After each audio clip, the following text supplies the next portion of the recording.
Clémence Bottineau, bonjour. Bonjour.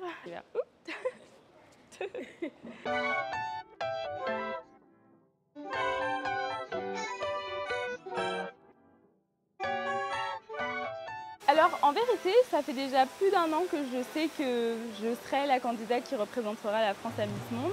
Sauf que comme le concours a eu pas mal de changements au niveau de la date, finalement, ça paraît tellement lointain par rapport à mon année de reine. Mais c'est vrai que voilà, j'aime les concours de beauté. Si je pouvais en faire toute ma vie, j'en ferais. Mais malheureusement, il faut que ça se termine.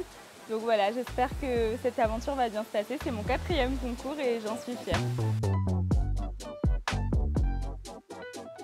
Alors la préparation, elle s'est déclinée en plusieurs choses.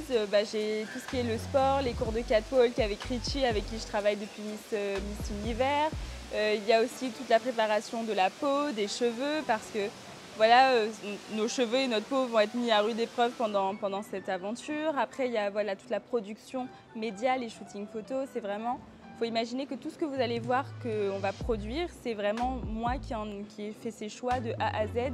Le choix des équipes, le choix des vêtements, parce que je fais mon propre stylisme, le choix des coiffures. Donc c'est vraiment, je conçois tout. Et même le choix du costume national, je vais aussi faire beaucoup d'interviews, beaucoup de presse. Tout ça, ça constitue une préparation et ça fait que ça prend quand même beaucoup de temps. C'est une vraie organisation de travail, mais voilà, j'ai l'impression que c'est un peu mon métier, c'est un peu mon cadre professionnel, donc j'ai pris l'habitude de travailler dans ce milieu maintenant. C'est vrai qu'au fur et à mesure, j'ai commencé à me constituer une équipe d'amis, mais aussi de professionnels, parce qu'à force de vivre des aventures avec des personnes formidables, on crée des liens. Et c'est vrai que par exemple, aujourd'hui, j'ai mon agent Marie qui me suit depuis un moment, j'ai aussi Arnaud, mon maquilleur-coiffeur, j'ai Marvin aussi, qui fait partie de Miss Guadeloupe, qui m'accompagne beaucoup, qui est aussi mon ami. J'ai aussi un vidéaste qui s'appelle Chris, qui me suit depuis longtemps, donc c'est vrai qu'on a cette habitude de travailler ensemble et je sais que quand ils produisent un travail, ça correspond à mes attentes. Et ça se passe très bien. Donc oui, j'ai des personnes qui sont là pour m'aider un peu. Alors la cause que je vais porter à Miss Monde, elle est plurielle. En fait, je vais parler tout simplement de mes différents engagements parce que c'est vrai que depuis Miss Guadeloupe, j'ai fait pas mal de choses, que ce soit avec les aînés, avec les femmes, mais aussi avec les enfants.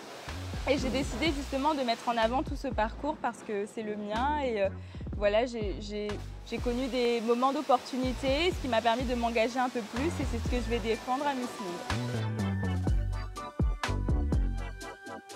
Moi, je touche du bois, j'ai pas eu d'expérience de coup bas, tant mieux. Après, je pense que faut faire attention à ses affaires, faut quand même être vigilant, faut bien fermer sa valise à clé, faut pas laisser traîner ses affaires parce qu'on ne connaît pas les gens avec qui on passe un mois. Donc voilà, je dis vaut mieux prévenir que guérir. C'est un peu la grande question à chaque année. À chaque année, je me dis mais qu'est-ce que je vais faire après? Je pense qu'aujourd'hui, j'essaye de développer à chaque fois des projets de manière plus pérenne, ce qui me permet d'avoir du long terme. Mais en fait, je fais toujours des rencontres, il y a toujours des situations. Par exemple, Miss Monde, j'aurais jamais pensé que ça allait être à ce moment de ma vie. Je pensais que ça allait être plutôt en début d'année. Donc tout change, il faut toujours être réactif. Mais je dirais que voilà, l'objectif c'est Miss Monde. Si je gagne, je partirai à l'étranger, je représenterai le monde et ça c'est une chance. Puis si je gagne pas, je continuerai à tracer ma route. Je pense que peut-être que je me lancerai plus dans l'histoire, dans le patrimoine. Je déménagerai peut-être dans un pays, j'en sais rien. En vrai, j'ai pas forcément de ligne prévue et je vais faire confiance en mon destin.